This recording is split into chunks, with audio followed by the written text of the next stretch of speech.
नमस्कार मित्रों, RSS the great YouTube channel के इस नए वीडियो में आपका स्वागत है।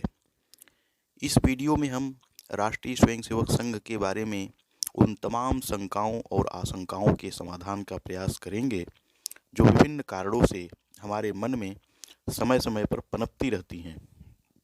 मित्रों, हम जानते हैं कि राष्ट्रीय स्वयंसेवक संघ दुनिया का सबसे बड़ा स्वयंसेवी संगठन है। समाज जीवन के विभिन्न क्षेत्रों में कार्य करने वाले इसके 36 से ज़्यादा आनुषंगिक संगठन हैं।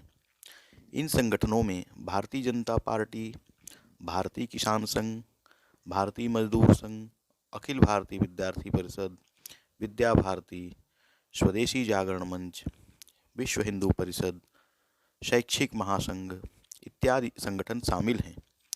ये सभी संगठन क्षेत्र विशेष में समाज के संगठन कार्य में सक्रिय हैं। इन संगठनों का क्षेत्र भले ही अलग अलग है, लेकिन सबका उद्देश्य एक ही है। संघ कार्य को लेकर समय समय पर समाज के कुछ लोगों में कई प्रकार की शंकाएं एवं आशंकाएं भी पनपती रहती हैं। इस वीडियो में हम प्रश्न और उत्तर के जरिए उन तमाम शंकाओं और आशंकाओं के समाधान का प्रयास करेंगे। पहला प्रश्न है, संघ का पूरा नाम क्या है, इसके संस्थापक कौन हैं और संघ की स्थापना कहाँ और कब हुई? तो मित्रों, इसका उत्तर है, संघ का पूरा नाम है राष्ट्रीय स्वयंसेवक संघ। इसके संस्थापक का नाम है डॉक्टर केशवराव बलिराम हेडगेवार। डॉक्टर हेडगेवार को प्रेम से डॉक्टर साहब भी कहते हैं। वह एक स्वतंत्रता संग्राम सेनानी थे। उन्होंने अपना पूरा जीवन राष्ट्र सेवा में ही समर्पित कर दिया। उन्होंने नागपुर में 27 सितंबर 1925 को विजयादशमी के दिन संघ की स्थापना की। संघ की पहली शाखा नागपुर के मोहिते के बाड़ा में लगी और वहीं से देश भर में फैल गई।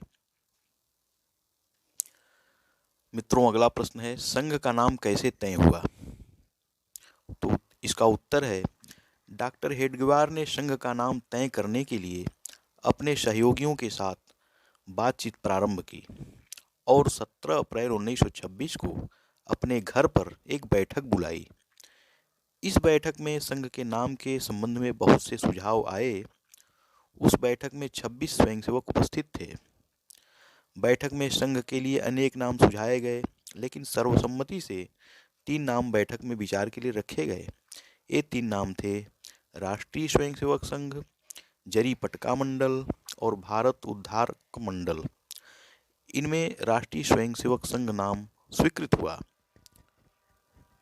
अगला प्रश्न है, संघ का स्वयंसेवक कौन बन सकता है?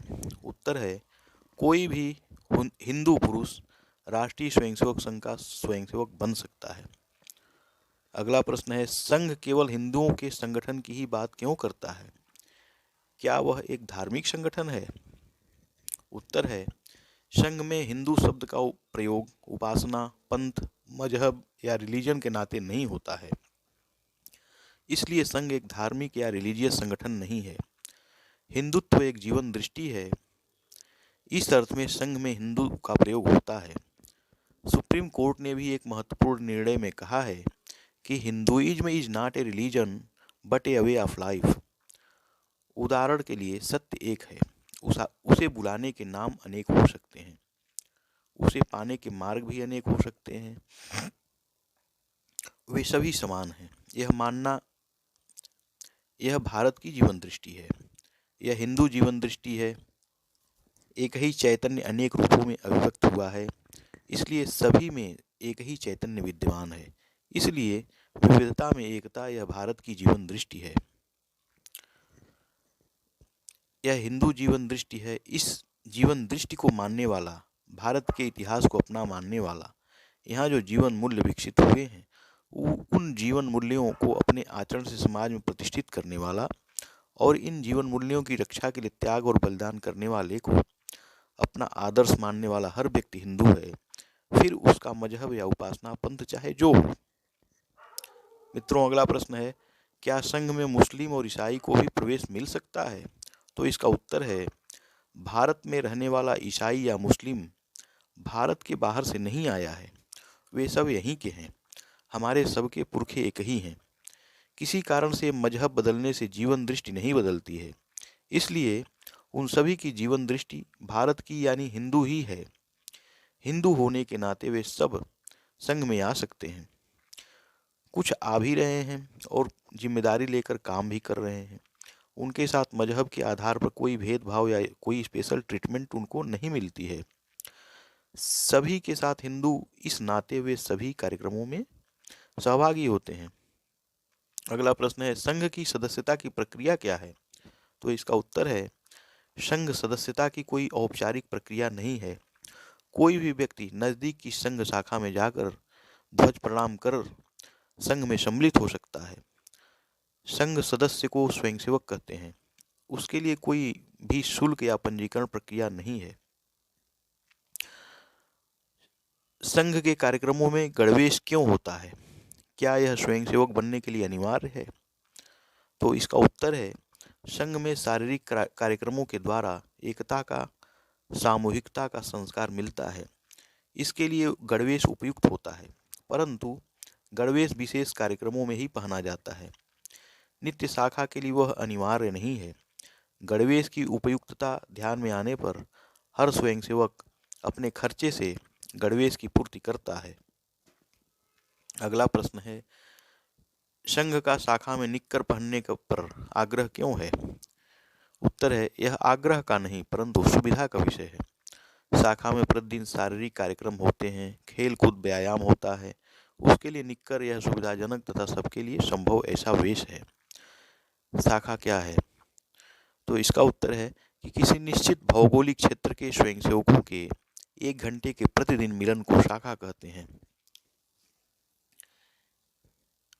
1 घंटे की शाखा में प्रतिदिन क्या कार्यक्रम होते हैं? इसका उत्तर है, प्रतिदिन की 1 घंटे की शाखा में विविध शारीरिक व्यायाम, खेल, देशभक्ति गीत, विविध राष्ट्रहित के विषयों पर चर्चा तथा भाषण और मातृभूमि की प्रार्थना होती है। अगला प्रश्न है, संघ की भारत में कितनी शाखा और कितने स्वयंसेवक हैं? उत्तर है, भारत में शहर और गांव मिलाकर 68,651 संघ की शाखाएं हैं। यह 2023 का वृत्त है। औपचारिक एवं लिखित सदस्यता न होने के कारण स्वयंसेवकों की संख्या बताना कठिन है।